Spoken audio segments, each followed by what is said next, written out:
여러분, 사람과 사람 사이에 통하는 걸 소통이라고 말합니다. 하나님과 우리 사이에 여전히 또 필요한 것이 있다면 그것이 소통이에요. 하나님과 우리 사이에도 소통이 필요합니다. 그런데 사람과 사람 사이를 가로막는 것이 있다면 소통을 가로막는 최고의 적은 분노일 수 있습니다. 분노 혹은 분냄, 성냄 다 같은 그런 맥락이 있을 거예요. 마찬가지 하나님과 우리 사이에도 마찬가지 하나님과 우리 사이에 가장 좋은 소통이 있어야 되는데 가장 큰 걸림돌이라면 무조건 말할 것도 없이 죄입니다. 죄. 죄는 하나님과 우리 사이를 가로막는 그런 역할을 하죠. 근데 그 중에 빠질 수 없는 죄가 있다면 성냄이죠. 사람이 성내는 것이 좋지 아니하다고 이미 선언을 했었습니다. 그래서 우리는 예배를 드리면서 실패한 혹은 깨어진 그런 관계를 회복할 때에 우리는 예배 드리면서 그냥 하나님 잘못했어요 하면서 한번 회개하면 끝날 것을 생각하면서 그렇게 예배를 통해서 보상심리라고 말할 수 있을지 모르겠는데 보상심리로 우리가 예배 드리는 경우도 없지 않아 있지 않나 생각됩니다. 그럴 때 우리 주님은 보다 더 급진적으로 이렇게 말해주는 게 뭐냐면 먼저 혹은 지금 당장 화해하라, 화목하라라고 오늘 우리에게 말씀해 주고 있는 거예요. 이 산상추순에서 우리에게 말씀해 주고 있는 거잖아요. 그럼 우리가 예배 드리기 전에 우리가 또 말씀드리기 전에 언제든지 우리 자신을 먼저 이렇게 한번 성찰 돌아보는 시간들이 필요한데 여러분 한번 가만히 돌아보시기 바랍니다. 오늘 같은 경우는 어땠는지 모르겠습니다만은 주일날 교회 올 때에 많은 사람들이 얼마나 분주한 시간들입니까? 이렇게 저렇게 분주합니다. 그러다가 어느 가정이나 거의 예외가 없을 것 같아요. 저희 가정도 예외가 없을 수 있는데 뭡니까? 바삐 서두르다 보니까 아주 사소한 것 가지고도 작은 다툼이 일어나기도 합니다. 특히 아이를 둔 가정 같은 경우는 아이들이 늦게 일어나면 소리 지르면서 깨워야 되는 그런 것들도 있고요. 또 가족들 가운데도 조금 굼뜨고 더디면 아무것도 아닌 것 가지고 그렇게 성내는 경우도 있을 수 있고요. 그런데 그런 작은 사소함이 교회를 오는 과정 속에서 이렇게 어떻게 돼요? 화를 내면 당연히 그 냉기라는 게 돌잖아요. 마음과 마음이 전달되기 때문에 그 싸늘한 냉기가 돌게 돼 있습니다. 아마도 속에는 부글부글 끓는 가슴에 분노가 남아있는 그런 경우도 혹 있을 수도 있습니다. 서로 말 한마디도 하지 않고 저기 주차장에 차를 파킹하고 또 먼 곳에서 달려오는 그런 일들도 없지 않아 있을 것입니다. 그런데 거의 대부분의 성도들이 그러지 않을까 생각되는데 예배당에 들어오기만 하면 교회 문을 열고 들어와서 어떻게 돼요? 큰 속에 있는 분노가 이글이글 끓는 분노가 언제 그러냐는 듯이 모든 목회자들도 모든 권사인 집사님들도 혹은 우리 성도들도 보면은 환하게 웃는 그 미소를 띠지 않습니까? 아무 일도 따듯이. 물론 우리가 표정 연기 잘 못하는 사람들 그렇지 않을 수도 있습니다만 거의 대부분이 교회만 들어오면 아무 일도 없다는 듯이 와 그래서 우리 하영이 왔구나 집사님 반갑습니다 예를 들어서 와 민주사님 오셨네요 서로 제 원고는 이렇게 썼어요. 짜잔 집사님 권사님 반갑습니다 할렐루야 근데요 우리는요 사실 보다 더 솔직해야 되지 않을까요? 우리의 가슴에다 손을 얹고 가만히 자신을 돌아보는 아무 일도 없었던 거 짜잔 하면서 환하게 웃는 모습 보이지만 조금 전에 있었던 그 가정에서의 불편함 또 오고 가는 여정 속에서의 불편함 어떤 사람들은 간단한 차량 접촉 사고냐면 그냥 그 성경을 뒤로 감추고 분내는 그런 일들도 대형 교회들에서는 있기도 하다 그러더라 주차장에서 혹은 교회 밖에서 그런데 예배에 들어오면 아무 일도 없다는 듯이 그렇게 예비하는 우리의 모습을 한번 가만히 돌아보게 됩니다. 어떤 사람들이 이렇게 말하기도 해요. 요즘은 화해와 화평을 잃어버린 시대다라고. 사회도 그렇고 또 때로는 교회도 그렇고 지금 사회를 돌아보세요. 그냥 계속 다툼뿐이잖아요. 여야가 다투고 젊은이와 노년이 다투고 서로 편가르기 하고 분노가 본물 터듯이 드러나가지고 다 성내게 바빠가지고 그런 모습을 이렇게 보게 됩니다. 지난주 중에는 우리 사모님께 잠깐 말씀 나눴었습니다만 아니 도대체 모세가 얼마나 잘못했으면 모세를 멱살 잡고 흔들고 모세를 죽이려고 돌을 더 던지려고 했었을까라고 하는 그런 것들이 이렇게 생각이 났었어요. 수많은 은혜를 끼쳤고 기적을 베풀었고 먹을 것을 주었고 하나님의 축복의 통로가 되었던 그런 사람들이 언젠가는 철천지 원수처럼 변해가는 그런 모습들이 성경 속에 많이 드러나거든요. 그러니 우리는 아무것도 안 해요. 우리가 성내는 거, 우리가 평가하면서 하는 거 성경 속에 있는 인물들에 비하면 우리는 아마 요만하지도 않을 것 같아요. 그런데도 불구하고 오늘 예수님께서는요, 그 첫 번째 설교문 중에서 던져지는 메시지가, 야, 그렇게 하면 안 된다라고, 그렇게 하면 안 된다. 그래서 21절에서 이렇게 표현했지 않습니까? 옛사람에게 말한 바, 살인하지 말라. 누군지 살인하면 심판받게 되리라 하였다는 것을 너희가 들었다. 살인하면 심판받는다. 당연하다. 당연하다. 그러면서 예수님 뭐라고 말씀하시냐면 너희가 들었으나라고 하는 이런 표현을 써요. 너희가 살인하면 심판받게 되리라고 하는 말을 들었으나, 왜 들었으나라는 이런 표현을 썼냐면 당시에 예수님의 설교를 듣는 그 수많은 무리들은요, 사실 그를 알지 못한 그런 부류들이었다고 말합니다. 특히 그 당시에 성경을 가지고 있다 이거는 거의 불가한 거예요. 파피루스 성경, 두루마리 성경, 양가루 성경을 갖고 있다 이거는 거의 불가한 거거든요. 그러니까 그건 뭐 거의 소중한 거기 때문에 가지고 수 있는 그런 게 아니죠. 그러므로 그들은 그냥 랍비들이 전하는 말들 또는 서기관들이 전하는 말들을 들은 걸로 그냥 했기 때문에 너희가 들었으나라고 하고 너희가 읽었으나 이렇게 표현할 때 지식층들 향해서 하는 말이에요. 바리새인이나 서기관들이나 사두개인들에게 해가는 메시지. 근데 오늘 산상수훈에 수많은 무리들이 나왔기 때문에 전혀 본 적이 없는 그 사람들에게 하시는 말씀이죠. 사랑하는 성도 여러분, 그때 그 시대 율법은요 아주 간단했습니다. 직접 사람을 쳐 죽여서 피를 흘리지 않는 한 살인죄를 짓지 않은 것으로 그 의로운 사람의 분류에 속해 있었다는 거예요. 사람을 죽여야만 그렇게 큰 죄인으로 취급했다는 거예요. 그런데 그것이 가장 일반적인 율법이었었지만 예수님은 전혀 다른 차원의 것을 말하고 있어요. 그러니까 뭐라고 말씀하십니까? 근데 예수님은 정확하게 이렇게 표현했어요. 나는 너희에게 이르노니 형제에게 노하는 자마다 심판을 받게 되고, 전에는 뭐예요? 살인을 해야 심판을 받는다 그랬잖아요. 그런데 오늘은 예수님은 정말 상상을 초월하는 형제를 노하기만 해도, 성내기만 해도 심판을 면하지 못한다고 말씀한다는 거예요. 심판을 받게 된다. 22절에 그렇게 말씀하시죠. 그것도 강력하게 표현한 게 뭐냐면 전에 율법은 이렇게 말했지만 그 율법의 본체이신 예수님께서 나는 너희에게 이렇게 말한다 하면서 이 전에 율법을 갖다 완전 더 씌워서 더 강력한 메시지로 던져주시는 메시지. 하지만 나는 그 살인보다도 강력한 메시지를 너에게 주는데 노하게만 해도, 형제가 성내게만 해도 그것은 심판을 면하지 못한다라고 하는 그런 강력한 의도를 드러내고 있어요.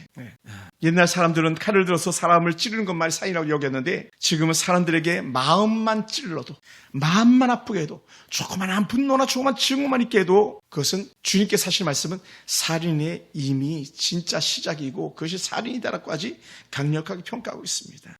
여러분, 그래서 형제에게 노하는 자마다 심판을 받게 된다라고 이렇게 말하니 사실은 여기서 자유로울 수 있는 사람은 아무도 없을 것 같아요. 자기 형제에게 이유 없이 성을 내는 사람, 속에 뿌리가 깊은 분노가 남아있는 모습들, 속에 분노를 품고 있지 않으려고 애를 쓰는 사람들 다 마찬가지. 누군가에게는 아프게 하는 사람들일 수 있었다는 거예요. 누가 여기서 자유하겠습니까? 저도 그렇고 우리 사랑하는 귀한 가족들 마찬가지, 성도들 마찬가지. 자유할 수 있는 사람은 아무도 없을 거라는 거예요. 그러면서 한 단계 더 나가서 형제를 갖다가 말하는데 형제에 대해서 라가라 하는 자는 공에 잡혀가게 되고, 이 표현이 뭡니까? 미련한 놈이라는 아람어예요. 아람어. 당시 일반적인 언어들을 쓰는 아람어로. 이 아람어를 갖다 좀 더 해석해 보니까 아주 그냥 우리가 지금 들어도 속이 상하는 그런 그 단어가 되는데, 해석이 되는데, 골이 텅 비어 있는. 옛날 우리 같은 뭐라 그래? 옛날 우리 세대는 이런 말 많이 써요. 돌대가리. 저런 돌대가리. 예? 골빈. 저런 또 이렇게 표현할 수 있어요. 저런 너를 보면 안 되겠다. 꼴통. 저런 꼴통. 이게 사실 일반적인 언어처럼 쓰이는 건데 예수님은 no 그래 no. 또 이렇게 말해요. 주석가들은 골이 텅 빈 멍청이. 좀 더 이제 급진적인 표현이 이런 표현도 있어요. 저런 미련한 놈, 추악하고 천박한 놈. 그리고 이제 영적으로는 이렇게 해석하더라고요.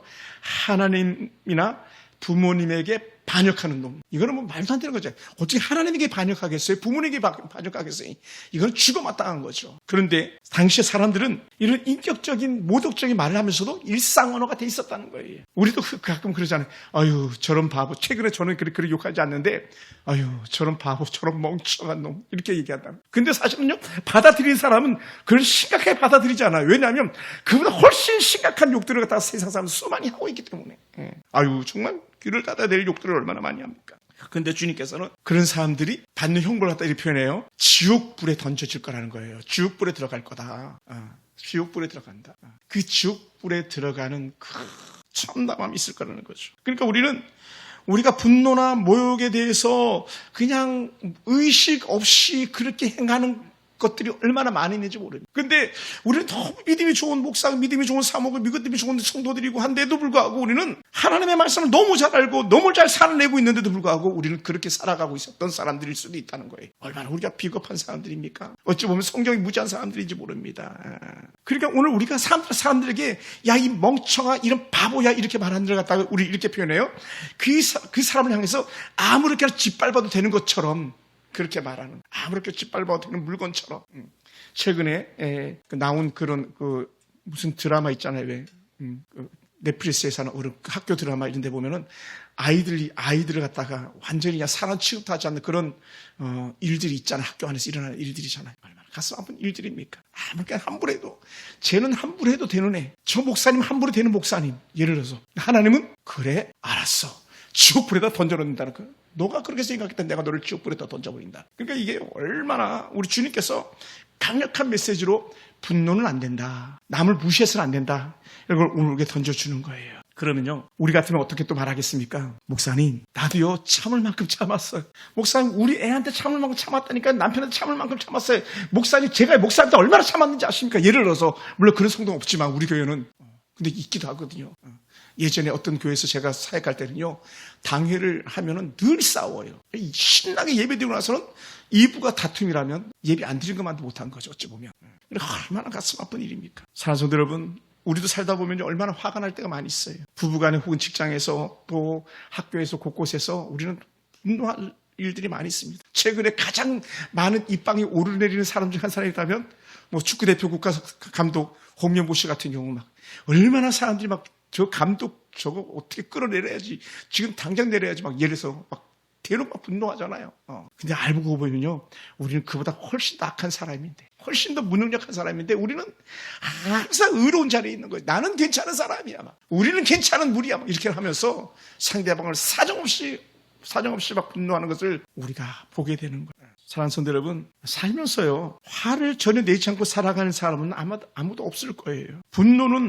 분노를 무조건 억압하고 감추는 것은요, 우리의 해결책이 아닌 것처럼 여겨질 때도 참으로 많이 있습니다.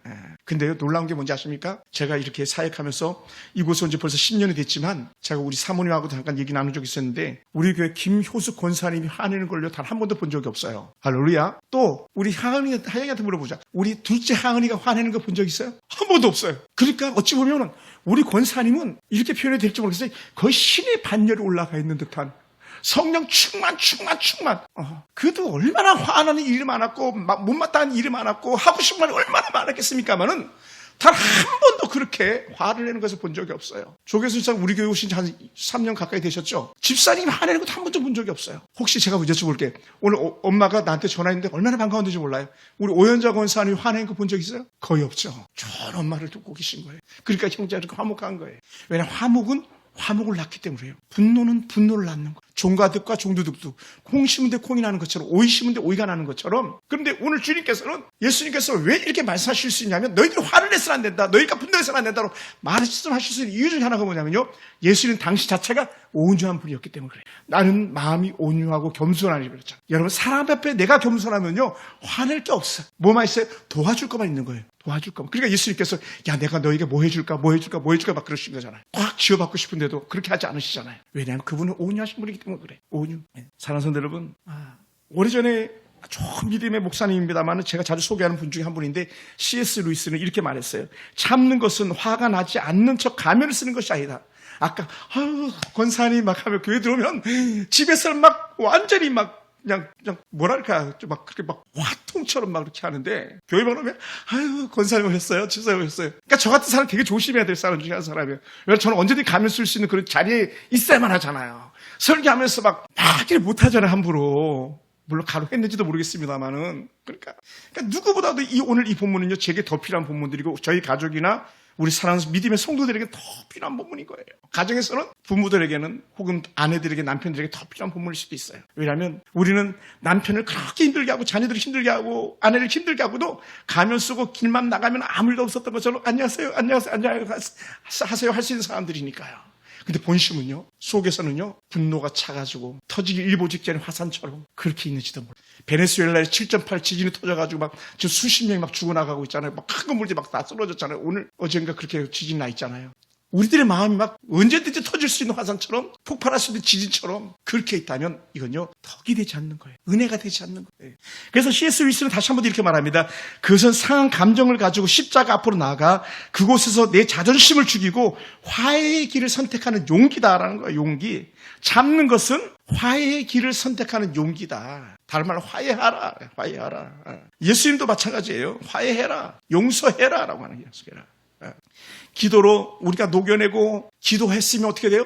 손을 내밀어서 I am sorry, 내가 미안해라고 말해요. 내가 잘못했어요. 내가 잘못했어요. 내가 부족했어요. 할렐루야. 우리가 이걸 잘 못해요. 솔직히 말해서 저도 잘 못하는 것 중에 하나일 수도 있어요. 집사님 내가 잘못했어요. 형 내가 잘못했어. 여보 내가 잘못했어. 솔직히 잘 못 말. 사실은 자존심 상하는 것도 아닌데 상대가 이미 가슴 아픈 줄 알면서도 말하지 못하는 나의 그 옹졸한 마음들 때문에 내가 잘못했어요. 집사님, 권사님 아니면 형, 누나, 동생, 여보 해야 되는데 그거 잘 못해. 그거 해야 된다는 거예요. 예수님께서 하신 말씀이. 여러분, 그러면서 아주 우리 예수 믿는 우리들에게 더 급진적으로 우리 주님께서 아주 쉽게 말씀하시는 건데 그게 뭐냐면 예물을 제단에 드리려다가 거기서 내 형제와 원망들할 만은 있거든 생각나거든 예물을 제단 앞에 두고 먼저 가서 형제와 화목하고 후에 와서 예물을 드려라. 저는 이걸 딱 그냥 복잡하니까 이렇게 말하고 싶어요. 예배 드리러 오다가 혹시 다툰 일이 있거든 얼른 달려가 그 사람하고 먼저 화해하고 와서 예배 드려라. 지금 예수님이 살던 이 시대는요 어떤 시대입니까? 양으로 제사를 드리고 황소로 제사를 드리고 염소로 제사를 드리고 비둘기 목을 꺾어가지고 제사 드리는 그런 시대예요. 아니 지금 내가 이 양을 잡는데 양의 목을 어쨌든 찔러야 이 양이 죽어가지고 제물이 되는 거 아니에요. 양의 목을 찔려고 칼을 들이대다가 지금 이 양이 내 대신 죽는데 이 양을 찔려고 제물로 드려야 되는데 하다가 죄가 생각나고 다른 말로 하면 다투고 분하고 사람들의 마음을 불편하게 했더니 생각나거든. 그 양 잡으려는 것 같아 다시 묶어놓고 달려가서 내가 김집사님, 이집사님, 박집사님, 형, 누나, 동생 내가 잘못해 이 말 하라는 거예요. 예수님께서. 그리고 돌아와가지고 내 대신 나의 이 연약함 때문에 대신 죽어지는 양을 갖다 제물로 올려드리라는 거예요. 근데 우리는 어떻게 돼요? 우리는요 거기에 대해서 전혀 무감각하죠. 우리는 오히려 내가 회개했어. 거기서 끝나는 예가 얼마든지 있더라는 거예요. 근데 너무 슬픈 얘기인데 이건 비기독교적인 영화 중에 하나예요. 전에 밀양이라는 영화 중에 하나가 그런 스토리였었어요. 밀양이라는 영화. 거기서 나는 이제 하나님께 회개했어. 예를 들어서 난 이제 자유다 하는데 정작 피해를 본 당사자는 내가 너를 용서했는데 어떻게 너가 자유할 수 있어? 이 얘기를 하는 거예요. 기독교인들은요 나 하나님과 함께 문제 해결했어. 그럼 끝이라는 거예요. 그러면서 정작 피해를 당사자에게는 오히려 여전히 외면하고 무시하고 나가는 그런 모습이 있더라는 거예요. 그게 어찌 보면 기독교 고발 영화 밀양이라는 영화예요. 사실 세상에 안티기독교 영화들 그런 영화가 많아요. 하나님을 조롱하고 그리스도인들 조롱하는 영화들이 얼마나 많이 있는지 모릅니다. 우리는요 잘 깨달아야 돼요. 왜 세상이 그런 영화를 만들면서 우리 갖다 비틀어가지고 꼬고 우리를 조롱하고 있는지를 우리가 알아야 되는데 왜 그런가? 우리는 그렇게 입술로는 사랑한다고 말하지만 정작 내 속에서는 여전히 분노와 내 속에서 저주가 차고 넘치는 것을 우리는 누구보다 더 잘 알고 있기 때문에 그래요. 누가 알아요? 세상 사람들이 알고 있는 거예요. 그래서 안 된다는 거죠. 그러니까 예수님께서 하시는 말씀이 뭡니까? 야, 너 그거 급한 게 아니야. 더 급한 게 뭔지 알아? 너랑 다투던 사람하고 가서 먼저 화해하고 먼저 용서를 구하고 와서 제사 드리는 거야. 가. 예수님께서 산상수훈에서 하신 말씀이죠. 오죽했으면 우리에게 이런 말씀을 했겠어요. 그 당시 사람들은 그나마도 하나님의 말씀 율법대로 산다고 했던 그 정말 멋진 사람들임에도 불구하고 그 시대에도 그랬다면 오늘 우리 시대는 더 이상 말할 것도 없는 훨씬 더 악하고 악이 점차적으로 더 커져간 그런 세대이기 때문에 우리는요 여기서 우리는 할 수 있는 것이 있다면 무조건 관계 회복을 위해서 하나님 앞에 항복하고 형제에 가서 손을 내미는 그 방법밖에 없더라는 거예요. 사랑하는 성도 여러분, 오늘 여러분 어떻습니까? 여러분의 가까운 이웃과 지인들과 얼마만큼이나 가까운 소통을 이루고 있는지 한번 돌아보시기 바랍니다. 내가 정말 먼저 내가 잘못했어. 내가 잘못했다니까 용서해주라고 말할 수 있는지 돌아봐야 돼. 그것이 하나님의 은혜예요. 은혜. 그러면서 주님은요 시간적 요소로서 말씀하는데 나중에 가서 말하는 게 아니라 지금 가서라는 지금 시간 될 때 시간 날 때가 아니라 지금 당장 가서 먼저 용서를 구하고 돌아와라. 특히 25절을 보면 더 우리에게 잘 이해되게 말씀하시는 건데 25절 뭐라 하냐면 너를 고발하는 자와 함께 길에 있을 때 고발하는 자는 나와 원수진 자 아닙니까? 나를 지금 법정에 고발하는 사람이니까 그럴 때 너를 구하는 자와 함께 길을 있을 때 급히 사과하라. 화해하라. 내가 잘못했어. 잘못했으니까 용서해줘. 얼른 말하라는 거예요. 근데 우리는 어떻게 돼요? 법정 가서 막 고개 뻣뻣하게 들고 내가 뭘 잘못했다 막 이렇게 한다는 거예요. 예수님께서 그거 하지 말라는 거예요. 너가 용서를 구해. 너가 용서를 구하지 않잖아. 그럼 어떤 결과물이 나오는지 알아? 그래서 답은요 26절이에요. 우리 26절 한번 볼까요? 진실로 시작. 26절 시작. 진실로 내게 이르노니 내가 한 푼이라도 남김없이 다 갚기 전에는 결코 거기서 나오지 못하리라. 다른 말로 하면 너를 고소하는 자와 화해하지 않으면 너는 감옥에 가게 될 것이고 거기서 한 푼도 건지지 못하고 나오게 될 거다. 다 이렇게 될 거다. 아무것도 건질 수 없을 것이다 라고 말하는 거예요. 그게 어느 정도라면요. 참새 한 아사리온 얘기할 때 아사리온이 가장 화폐 단위인데 그 참새 한 아사리온이라는 그 단어의 16분의 1. 16분의 1이라 되는 아주 미세한 가치 있는 그것마저도 다 뺏길 거라는 거예요. 뭐 하지 못하면, 화해하지 못하면, 용서를 구하지 않으냐면 그렇게 될 거라는 거예요. 예. 사랑하는 성도 여러분, 우리는 어떻게 돼요? 누가 뭐라 그러면 목사님 다음에 할게요. 다음에 나중에 뭐 이렇게 말할 수도 있겠죠. 목사님, 그럼 제가 오늘 예배 끝나고 가서 화해하겠습니다. 물론 예배 끝나고 가서 화해하면 그것도 괜찮아요. 근데 우리 주님의 심정은 그게 아니에요. 야, 신목사, 뭐라고 말해야 되는지 알아? 지금 먼저 좀 예배 좀 빠져도 괜찮으니까 가서 화해하고 돌아와서 예배 드려. 이렇게 말하라는 거예요, 저에게는. 우리는 그렇게 잘 못하는. 근데, 유감스럽게도 우리 조계수 집사님 화 안 내는데 이 설교를 들으시네요. 안 내시죠? 이게 나한테만 해당하는 것 같은데. 우리 화 안 내죠? 우리 민지사님도 뭐 화 안 내시니까. 화 안 내세요. 여러분, 목사님, 예배 끝나고 가서 나중에 할게요 하잖아요. 그 나중에라는 말 자체를 사단은 걸렸어 이렇게 되는 거예요. 왜냐하면 나중에는 화해할 수 없어요. 왜냐하면 사단이 또다시 마음을 사로잡고 있기 때문에. 그러니까 제일 좋은 건 뭐냐면 화를 내지 않고 또는 화를 냈을 때 얼른 사과할 수 있는 그런 은혜. 제일 좋은데 그게 잘 안 되는 경우가 많이 있죠.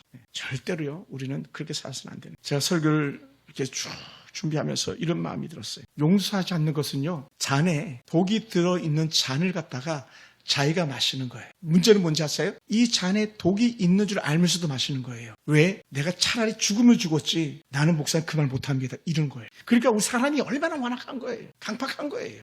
그러니까 그것을 누구보다도 예수님이 더 잘 알고 계셨기 때문에 절대로 그래서는 안 된다고 우리에게 말씀하고 있는 거죠.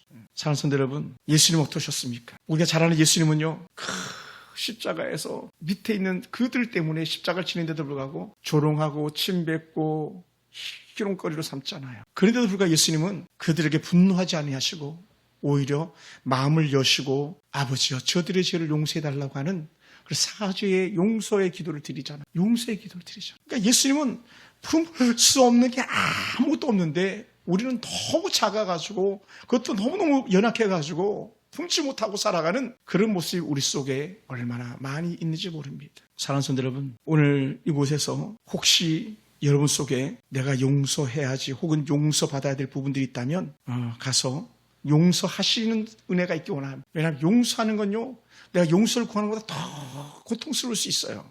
또 생각해보세요.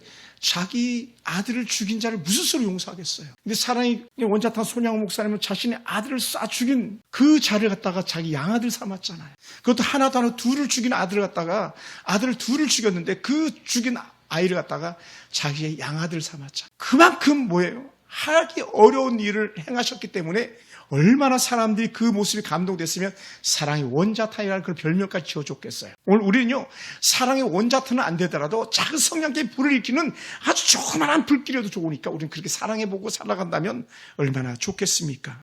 성경에 보면은요, 레위기 1, 2, 3, 4, 5장은 제물장인데 제사장들이에요. 거기에 나오는 제사들 중에 하나가 화목제라는 게 있어요. 화목제. 말 그대로 화목하다, 화해하다 이런 제사예요. 이 제사는요, 놀라운 은혜가 있어요. 이 화목제는요, 함께 제사를 드리고 제사드린 재물 갖다가 제사 드린 사람들이 먹고 나누는 거예요. 옛날 쌀떡에서 인신난다 했듯이 제사 재물도 다 태워서 연기되게 하는 것이 아니라 제가 되는 게 아니라 함께 먹고 나누는 그런 제사들도 있더라는 거죠. 여러분, 오늘 우리가 그렇게 하나님 앞에서 화목 제물을 올려 드리는 그 심정 가지고 우리가 예배한다면 사람들 앞에서 오늘 화목할 수 있습니다. 용서를 구할 수도 있고요, 용서할 수 있는 사람이 되는 줄 믿습니다. 할렐루야. 오늘 주님께서 우리에게 먼저 찾아와서 야 내가 너희들과 화목하기 원한다고 하는 화해의 손을 내밀 것은 주님이잖아요. 우리가 하나님 용서해 주세요 해서 우리 손 잡은 게 아니고 하나님이 찾아와서 내가 널 용서한다고 하시니까 우리가 그 음성 듣고 우리가 손을 내밀게 된 거죠. 그래서 우리 흔히 이렇게 말하잖아요. 우리가 주님을 사랑한 것이 아니고 주님이 우리를 먼저 사랑했다고 말하잖아요. 우리가 먼저 주님을 택한 것이 아니고 주님이 우리를 먼저 택했다 그러잖아요. 그 택하신 주님께서 오늘 우리에게 말씀하시는데 화목하라, 용서하라, 화해하라 했다면 우리는 거기에 할 수 있는 말이 있다면 아멘, 아멘, 아멘인 거죠. 내가 그렇게 하겠습니다. 우리 주님께서 우리에게 찾아와서 화해의 손을 내미셨기 때문에 우리는 감히 하나님을 아버지라 부를 수 있는 영적 특권까지도 갖게 된 줄 믿습니다. 사랑하는 성도 여러분, 제가 청년 때 많이 불렀던 찬양 중에 하나가 이런 게 있어요. 사랑의 빚진 자라는 자. 우리가 피차 사랑의 빚 외에는 아무에게도 어떠한 빚도 지지 말자라고 하는 사랑의 빚. 우리는 이미 하나님께 사랑의 빚진 자이기 때문에 우리는 세상 사람들 향해 그 빚을 갚아내는 사랑의 사람으로 쓰임 받아야 되는 거죠. 그런데 어떻게 내가 사랑해야 될 사람, 내가 품어야 될 사람이고 우리가 어떻게 화를 함부로 낼 수 있겠냐고. 절대 그럴 수가 없다는 거죠. 선교지에서요. 선교사들이 원주민들에게 화를 내잖아요. 그리고 그 선교는 끝이라는 거예요. 끝. 왜냐하면 선교사님들을 보고 사람들이 하나님을 믿는데 선교사님이 조그만 것 주면서 막 행세하고 또 화내고 그러면요. 전혀 덕이 안 된다는. 내가 그것이 어찌 선교지면 아니겠습니까? 여러분의 삶이 현장이 선교지고 오늘 우리 교회 사역지가 현재 선교지고 제 마음이 선교지라면요. 우리 똑같이 존경돼야 될 부분이 아닐까 생각됩니다.